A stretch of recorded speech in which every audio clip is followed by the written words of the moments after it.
Bueno, ¿qué tal? Estamos de vuelta. Saludos, moradores del refugio.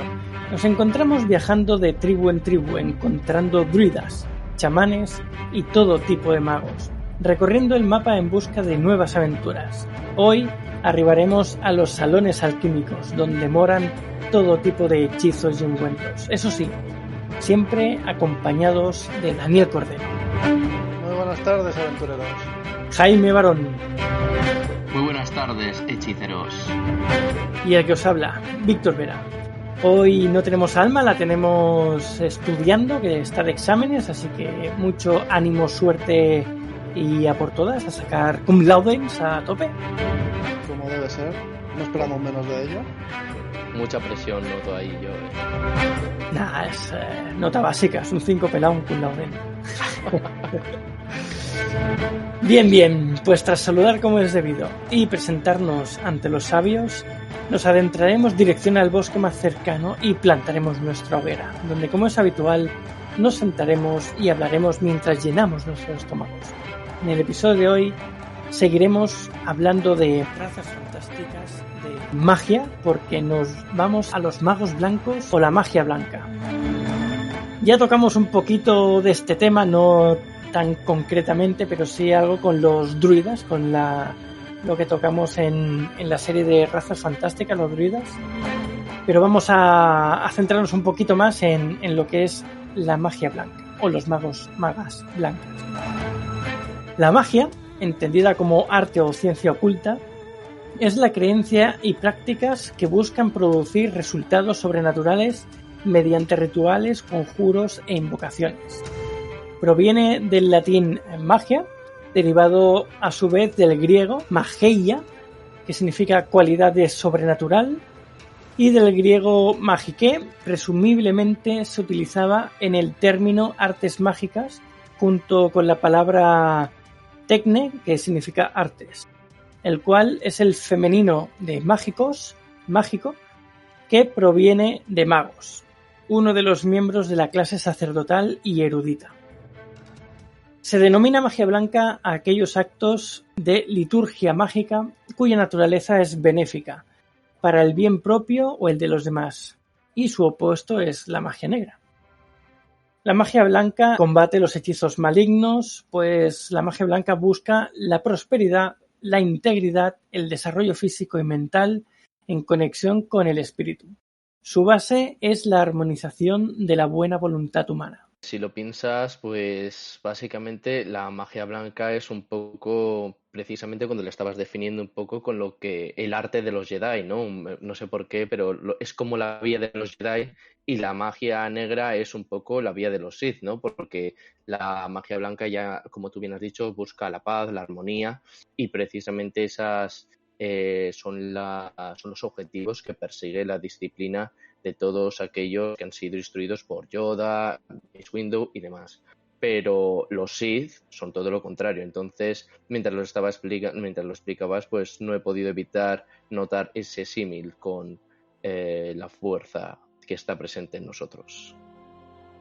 Cómo barremos ya nuestros territorios que nos gustan, ¿eh? Yo voy a hacer un hincapié. Entonces nosotros que somos el lado oscuro, porque según Loza nos ha dicho que si no está Alma, que nosotros tampoco hemos tenido nunca de eso, así que pertenecemos al lado oscuro, de luz tenemos poca, ¿no? Básicamente, o sea, si es que Alma es la que compensa nuestra oscuridad, todo se ha dicho. Pero bueno, luego yo hay una cosa que me gustaría añadir. Yo, fíjate tú, hace bien poco me vi la de Doctor Strange y claro, podríamos decir que la magia blanca es la hechicería y la magia negra, por así decirlo, es la brujería. No sé si os parece bien. ¿Podríamos denominarlos de esa forma? Sí, a ver, sí y no. Brujería se denominaba a los que hacían magia blanca, como he especificado ahora, como he explicado ahora, pero que eran de bajo nivel, de baja económico, quiero decir, que no eran de alta cuna. Entonces a eso se les denominaba brujos y brujas, pero hacían magia blanca igual. Lo que pasa es que sí que es verdad que lo de bruja y brujo ha derivado a un a un significado más oscuro y se utiliza actualmente más para ese ámbito, más que para el de luz, ¿no? Sí, yo creo que sí, pero de todos modos la brujería también empezó como arte curativa y más de sanación y de bien. Eso se ha ido más modificando, yo creo que por lores y fantasía y películas, literatura y demás, y se ha ido como discerniendo un poco, yéndose como si la brujería fuese más el lado oscuro, eso sí, pero realmente empezó más para sanación que para otra cosa, para el bien. Sí que es verdad que hay de todo, ¿no? Algunos iría al lado oscuro directamente porque le interesaría más las artes oscuras, pero bueno. Es cierto que, a ver, ya independientemente de si es buena o mala, los dos tienen una base en común, ¿no? De hecho, comparten algunos símbolos mágicos, runas determinadas. Y claro, lo que pasa es que, pues básicamente, que el brujo busca el beneficio propio y único, mientras que el otro pues busca pues ayudar a los demás, ¿no? Vosotros ya lo habéis dicho, la curación es la base de la magia blanca y también pues a veces si el mago o la maga o los magues, ya hay que decirlos todos, pues son tan puros y tan poderosos que pueden incluso realizar pues incluso, ¿cómo se dice?, resucitar a los muertos. Entonces no es traer a los muertos en plan zombies o los inferius como en Harry Potter, sino que estaríamos hablando ya de resucitar tanto el cuerpo como el alma. Obviamente, como es alterar el orden natural, al alterar el orden natural de las cosas, pues yo creo que tenían sus propias limitaciones. Creo que de hecho solamente se podía hacer una o dos veces. Bueno, pues un poco de historia. Según Guy Bechtel, que es historiador, periodista y biógrafo francés, en todos los tiempos ha habido seres que decían que tener poderes sobrenaturales y practicar la magia. Desde sacerdotes hasta emperadores que se arrogaban el título de mago. Y había incluso funcionarios estatales que trabajaban de adivinos o augures y se dedicaban a augurar quién sería el vencedor en la batalla. Se autodenominaban los magos. La brujería, en cambio, ejercida por gente de menor nivel cultural y económico, era vista como un subproducto de la magia. La gente recurría a los brujos y brujas para ahuyentar la mala suerte o mejorar las cosechas.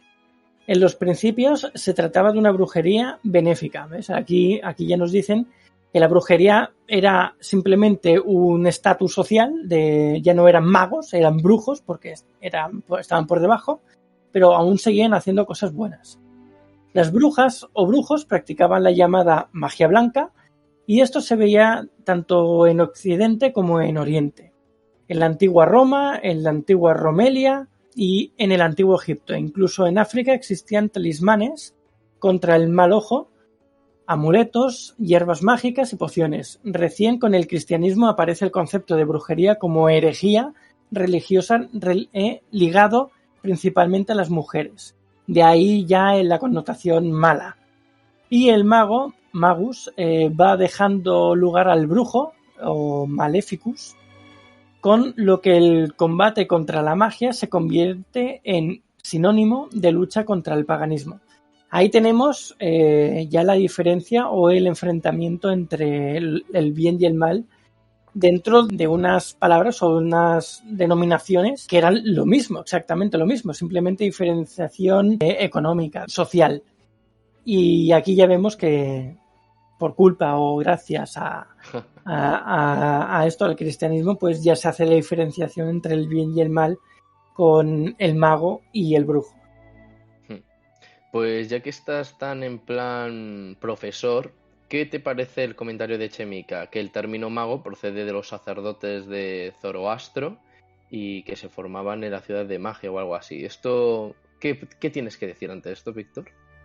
No, pues seguramente venga también, como en todas las culturas que hemos ido viendo hasta ahora en diferentes episodios, normalmente se le atribuye el nombre de algún oficio, recibe el nombre de aquello de donde pertenecen. Entonces, claro, si la ciudad donde surgió esto se llamaba Mag, pues seguramente venga de por ahí.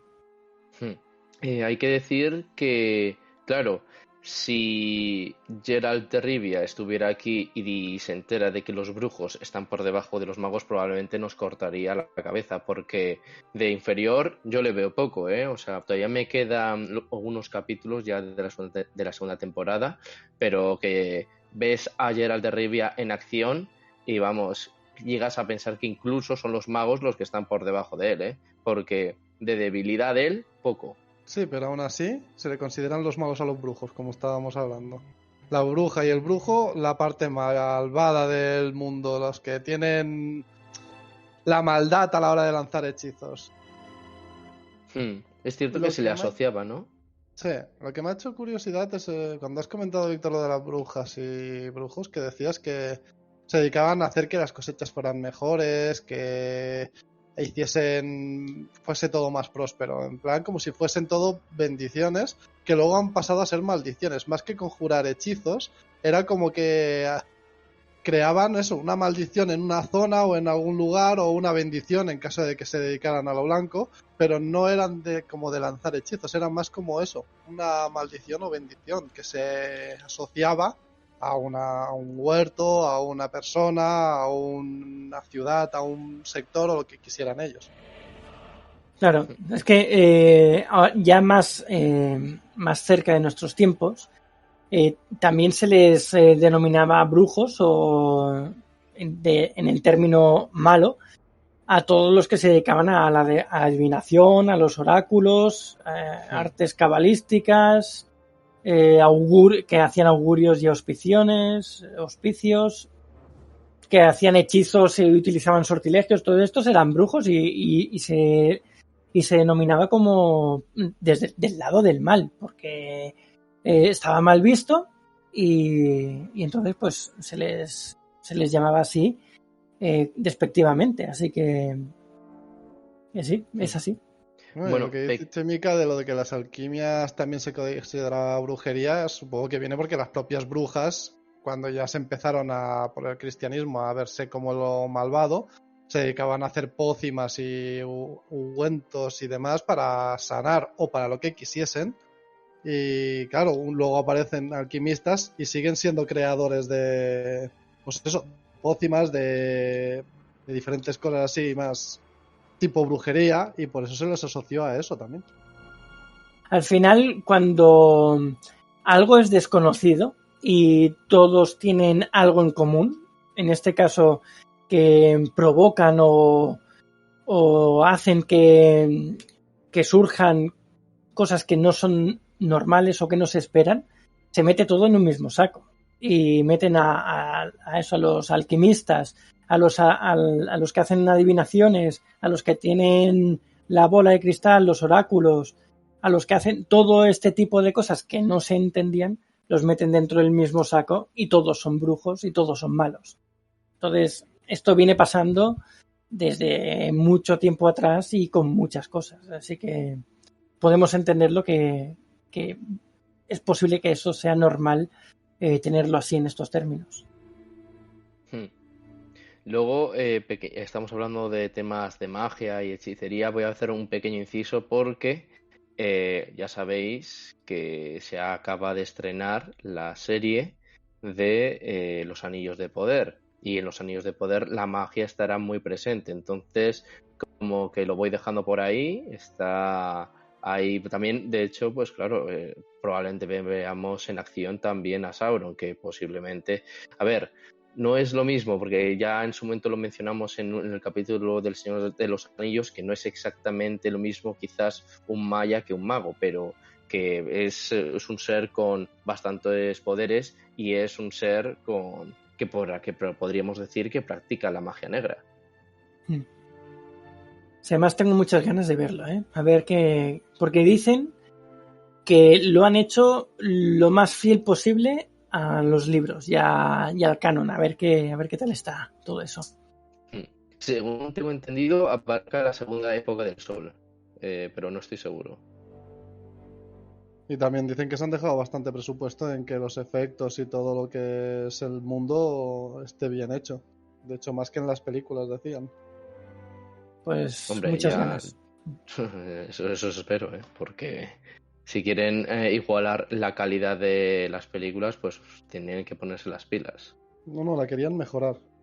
Pues... A pesar de ser una serie que no va a cine, no va a nada, la querían mejorar. Pues nos dice Chemica que el rey Salomón se le consideraba mago o hechicero, incluso. Y también dice que la alquimia se le considera brujería porque venía de la ciencia persa.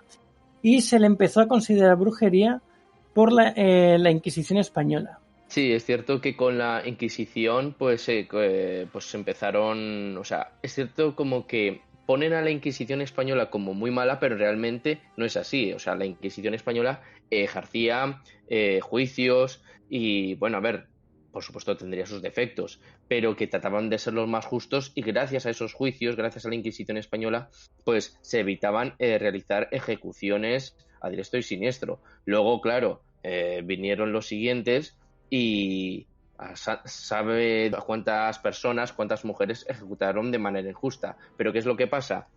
Que el Imperio Español, esto no sé si lo mencionamos, el Imperio Español es el primer imperio que surge después de la Edad Media. Después de la Edad Media. Y es un imperio tan vasto que el resto de países buscaron una forma para desacreditarlo y utilizaron esto de la Inquisición española para decir, está ejecutando, hay gente inocente y demás cosas, pero nada más lejos de la realidad.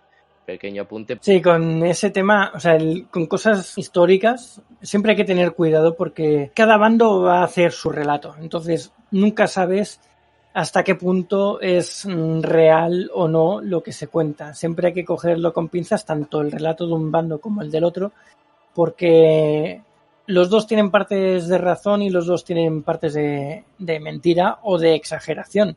Entonces, sí que es verdad que se menosprecia mucho por una parte, pero tampoco creo que sea cierto todo lo bueno que se cuenta.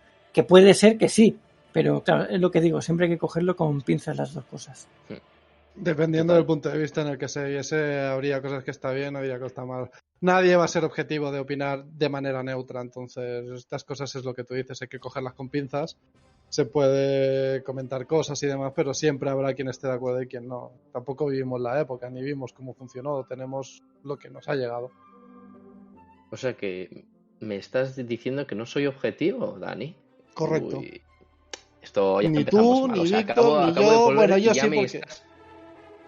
Yo sí, porque yo estoy a otro nivel, pero no pasa nada, os perdono. Tú estás al nivel pleiadiano, ¿no? ¿Verdad, Dani?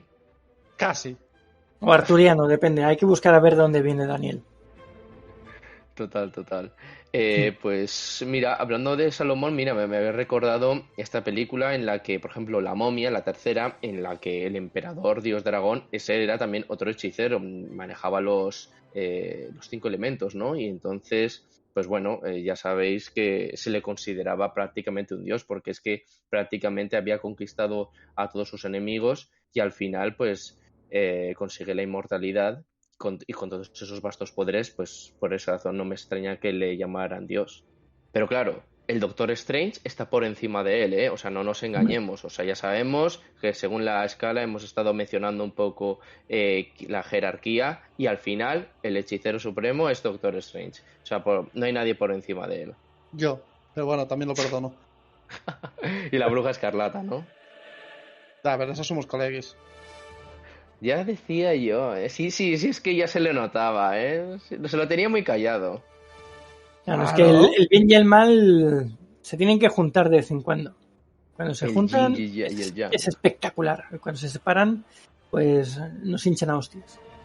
Otras funciones que tenían los magos en sus épocas es que el desempeño en muchas sociedades tenían un papel fundamental en la toma de decisiones importantes, que esto es lo que ya comentamos con los druidas, ¿no? En el capítulo de los druidas, que eran un poco los consejeros de los cabecillas, los líderes, los emperadores, de los que estaban arriba. Entonces, su versión o su pensamiento, la idea que tenían, lo que mostraban, lo que creen que tenía que ser y se lo hacían saber a su líder, a su emperador, pues tenía bastante peso. Tanto que muchas veces, pues, según la credibilidad que tuviese, que normalmente era mucha, pues se hacían atrocidades o se hacían cosas muy buenas gracias simplemente a la palabra del mago, en este caso. Sí, es cierto. De hecho, o sea, debido al gran poder que iban adquiriendo, porque efectivamente eran consejeros, a veces, incluso aunque fueran buenos, hay historias en las que los reyes se vuelven en contra de ellos porque temen que al final el pueblo sí les siga más a los hechiceros que a la corona. Entonces, no es de extrañar que en muchas historias y en muchas películas pues veamos que en una jugada contundente el monarca o el soberano realice una especie de orden 66 y empiece a cargarse a todo bicho viviente, como para asegurarse de que él tenga el poder.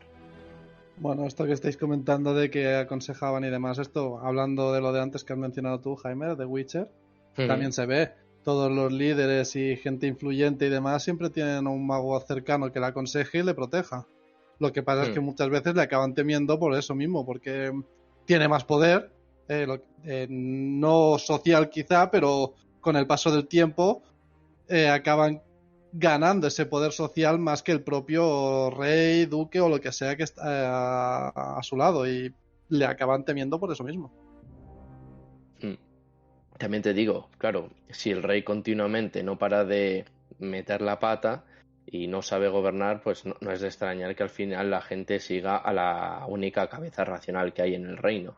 Porque hay cada rey en The Witcher que deja bastante que desear. Entonces dices, pues si este tío es un parguela, pues sigo al que tiene un poco más de cabeza, ¿no? Pero esto seguramente ocurriría también en la realidad. O sea, cuando los druidas aconsejaban y demás a los cabecillas, muchas veces el propio ego del que teóricamente gobierna o manda le haría llevarle la contraria a lo que el sabio le estaba comentando. Y eso podría ponerle en entredicho.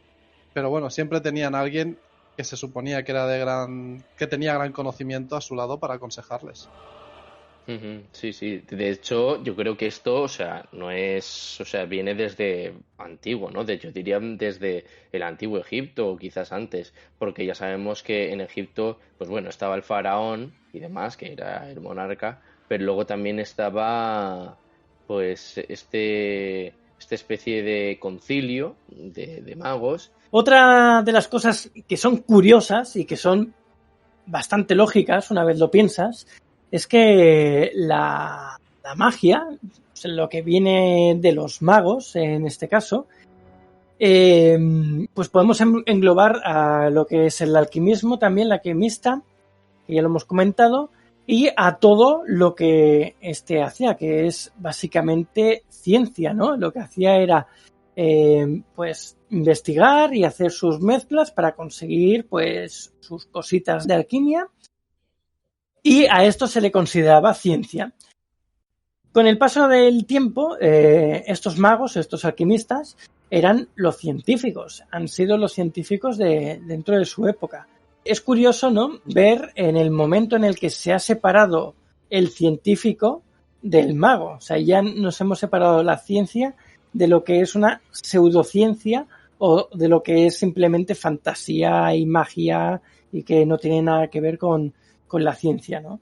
Es curioso ver que el origen es bastante parecido, si no el mismo, y después la diferencia que hay a día de hoy.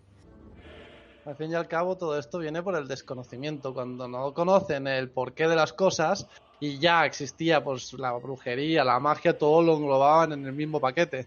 Una vez la parte de la ciencia empieza a razonarles y a explicarles el porqué de todo lo que están haciendo y el resto logra comprenderlo, ahí ya se desvincula de lo desconocido y lo fantasioso que vendría siendo la parte mágica y ya empieza a coger algo más de lógica. Y ahí es cuando se ramifica, yo creo. Ahí ya es cuando el que estaba catalogándolo como magia entiende el porqué de lo que están haciendo. Sí, pero es curioso que todo aquello que es desconocido se mete en el saco de la magia, fantasía, es uno real, es una pseudociencia y demás, pero a la que se demuestra que es cierto, se va al saco de la ciencia, y entonces sí, aquí ya tenemos pruebas, tenemos testimonio, tenemos de todo, ¿no? Entonces es curioso cómo pasan de un saco a otro con el paso del tiempo. Se sigue viendo ese vínculo aún estando en el año que estamos. Obviamente, a ver, esto ya todo el mundo lo sabe, ya, o sea, es cultura el mero hecho de saber que la magia es la ciencia que está todavía por descubrir. Entonces, claro, los magos blancos, si aplicamos la teoría a la práctica, pues diríamos que los doctores y la gente que trabaja en la farmacia y demás, pues son prácticamente los magos blancos, porque son los que se encargan un poco de sanar a la gente. Salvo Dexter, por supuesto, que ese está excluido, pero yo diría que esos son los magos blancos. Luego, claro, si empezamos a meter el resto de cosas, de los aspectos científicos y demás, pues ya quizás ya no hablaríamos de magos blancos, sino de magos, pues un poco lo que he dicho antes, maestros o hechiceros supremos, magos que no solamente se dedicaban al estudio de la curación, sino a todo el estudio de la vida, el estudio del mundo, de cómo funcionaba. Entonces, pues claro, su sabiduría era tal que no tenía parangón y básicamente, pues podríamos decir que eran los líderes dentro de la comunidad mágica. Sí, además has metido bien el tema porque iba a comentar lo de los sanadores. Antes se iba al bosque, cogían sus plantitas, las mezclaban con según y qué ungüentos y curaban a la gente. Y al principio para ellos eso era algo sorprendente, no sabían cómo lo hacían. Así que otra vez más ha pasado de ser mágico, fantástico a científico, ¿no? En este caso la rama de la medicina. Pero es gracioso ir al médico y pensar que esa ramificación viene de mucho más a tiempo atrás, evidentemente, pero que en un momento de la historia era como algo fantástico, era como tiene superpoderes porque nos está curando y no sabemos cómo, o sea, es cool. A mí me resulta muy gracioso pensarlo, el cómo ha evolucionado todo a lo que hemos llegado hoy en día. Efectivamente, yo estoy totalmente de acuerdo. Yo creo que una cultura que me parece espectacular y que tenían la medicina también muy, pero muy avanzada, eran los musulmanes en su momento.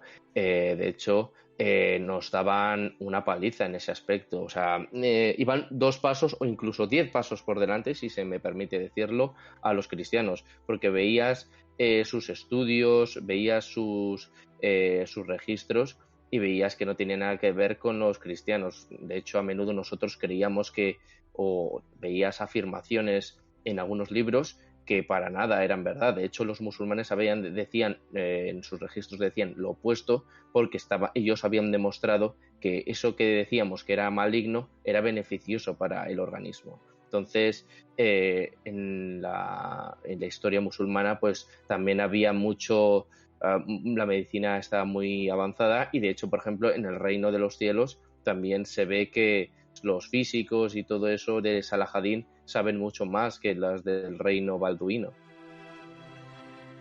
Sí, también es curioso pensar cómo han ido descubriendo las propiedades beneficiosas de las plantas o de cortezas o de flores, porque claro, ahí hay hierbas o flores o plantas que si las ingieres son venenosas, te puedes hasta morir, pero en cambio esa misma planta que te puede matar si te la comes, si te la frotas en la piel o está diluida un poco en agua, es beneficiosa, te puede curar heridas o te puede curar infecciones.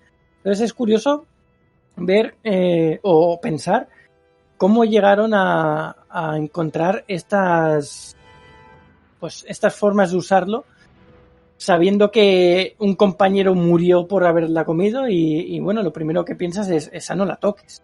¿Cómo descubres después que frotándotela en la piel o diluyéndola en agua luego es beneficioso? Pues eso seguramente habrá sido en diferentes tribus habrán ido recopilando información, pero es curioso el llegar a descubrir todo esto, ¿no? Simplemente con el hecho de intentarlo. A base de ensayo y error, o sea, de probar y tal. Pero lo que tú dices, la primera tendencia es decir, esto es maligno, esto ha matado a mi compañero hace 2 días por ingerírselo, pero el que era el sanador, el que era o druida o lo que fuese, dependiendo de dónde lo busquemos, debía de pensar, esto haciéndolo así es maligno, pero no puede tener todo malvado, sino no sé si en su cabeza pensáis, si no, esto no existiría. Tiene que tener alguna otra propiedad, tiene que tener alguna otra manera de utilizarse y buscar las 1000 maneras a base de lo de que decimos, ensayo y error, que los errores podían salir muy caros, pero que fuesen insistiendo hasta que encontrasen la parte beneficiosa de ese ingrediente, de esa planta, corteza, como tú bien has dicho.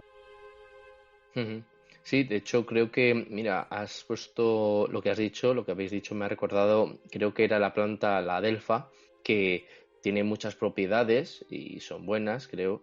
Y bueno, tienen propiedades buenas, pero si se quema, la fragancia que desprende es venenosa y tóxica. Entonces, claro, dependiendo de lo que hagas, dependiendo de una cosa u otra, pues una planta puede ser beneficiosa, puede ser, pues se puede volver malvada, bueno, no malvada, se puede tornar, pues no sé si maliciosa, esa sería la palabra, pero se puede, pues que puede hacerte mucho daño en el organismo. Entonces, claro, la función de todos estos magos blancos era precisamente tener muy claro qué planta escoger y qué trato había que dar en cada momento para curar al enfermo. Mira, aquí Nigromante nos hace una pregunta. Dice, ¿el límite donde se pone que un hechizo pertenezca a la rama de magia blanca o a la rama de magia negra, la ponen varios magos en común o es propia de cada mago individualmente? Básicamente, la magia blanca es cuando cuando ayudas, cuando es beneficioso, y la negra es cuando es malicioso. Un mago blanco puede hacer magia negra, en este caso, y un mago negro puede hacer magia blanca. Los dos pueden llegar a utilizar los dos tipos de magia. Ahora ya si nos vamos a lo que es literatura fantástica y películas, series y demás, pues entonces ya sí que hay una diferenciación bastante importante, porque ahí ya sí que se clasifican mucho más. El mago el mago blanco solo hace cosas buenas y el mago negro solo hace cosas malas. Básicamente. Cuando son magos blancos, en la fantasía, literatura, películas, series, etcétera, pues entonces sí que ya es mucho más concreto. El mago blanco hace lo que comentábamos antes, hace ungüentos para curar, hace pociones, pócimas, hace hechizos de sanación.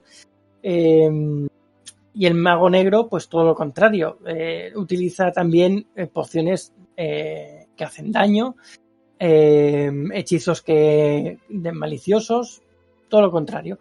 Pero estoy de acuerdo contigo. Yo creo que en la parte de literatura, cine y demás se diferencian más fácilmente porque ya los hacen adrede de esta manera para que se puedan distinguir bien. Se magnifican. Claro, lo hacen, exacto, lo potencian más para que haya un escalón muchísimo mayor. Ya tirando a lo que sería el mundo real, pues dependiendo, a lo mejor sí que es verdad que hay algún hechizo o algún ungüento o alguna pócima que puede aportar algún beneficio, pero también puede perjudicar en otro aspecto, y ahí supongo que ya si hay un baremo más equilibrado, pues supongo que sí que tendrían que valorarlo, yo supongo que entre varios.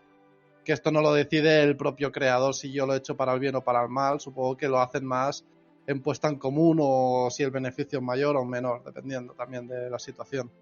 Yo creo que es el uso que le dan. Si es para beneficio de alguien, quiero decir, no como podría ser ahora la economía, que hago esto porque me da mi dinero y a ese le robo dinero. Eso no.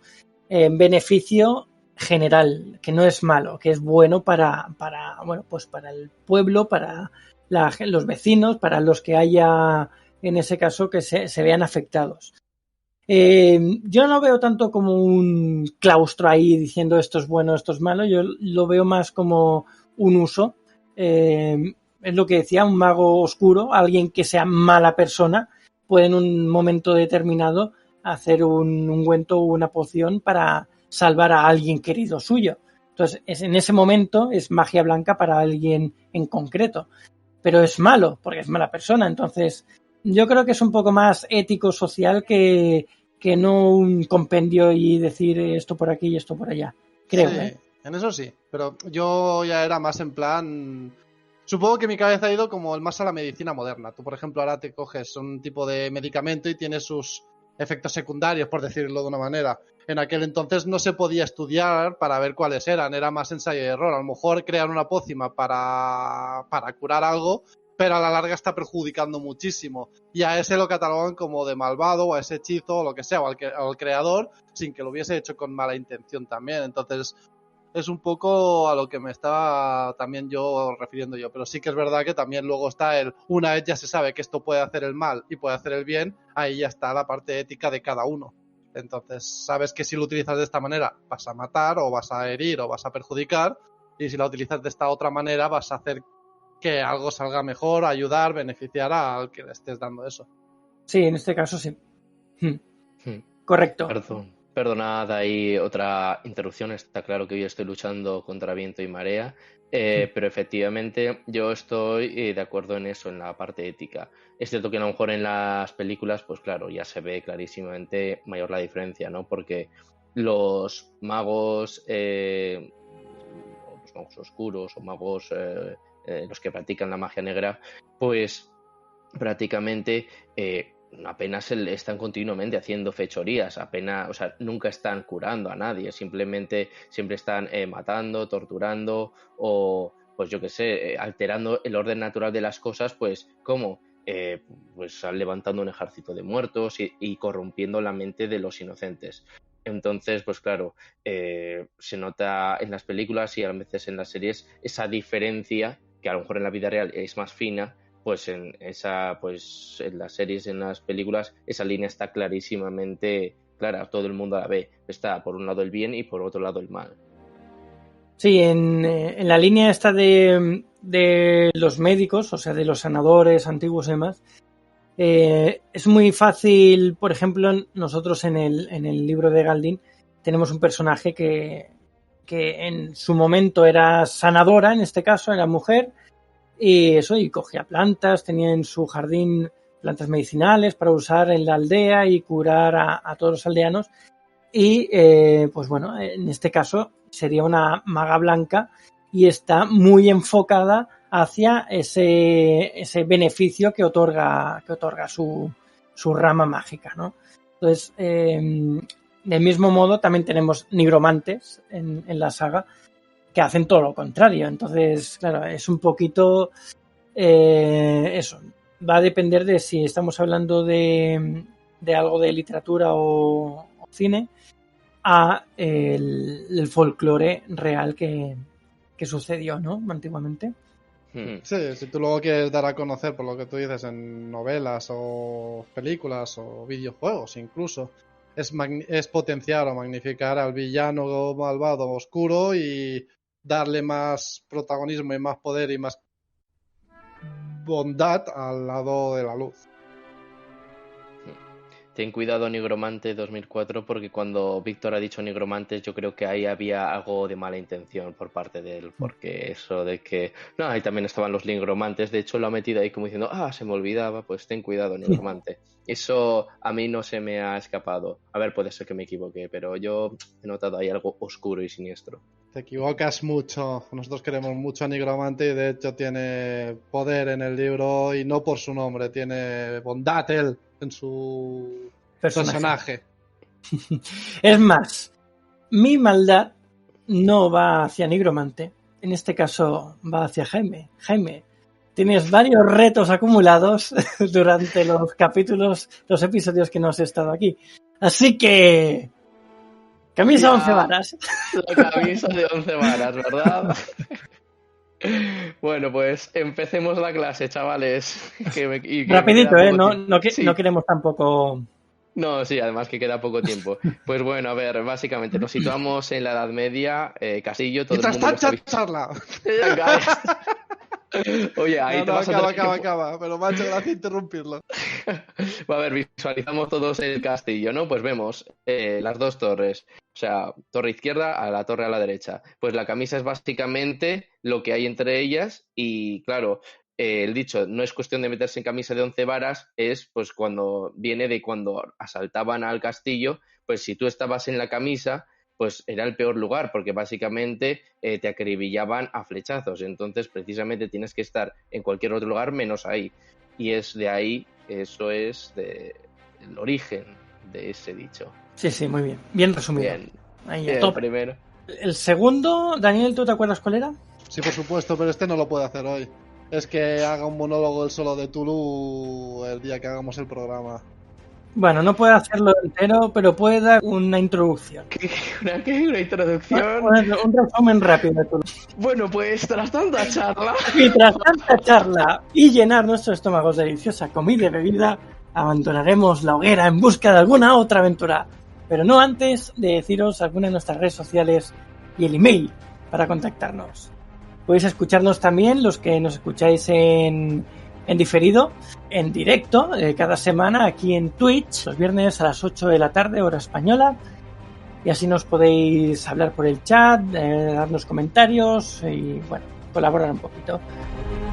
Y nada, también tenemos el servidor de Discord, que es Saga Galdin todo junto, refugioaventura@gmail.com es el email, el Instagram de Alma y el TikTok es @alma_mínguez, el de Jaime es @jbarongrau, barón con B, y tanto Daniel como a mí nos puedes encontrar en cualquier red social como @sagagaldin.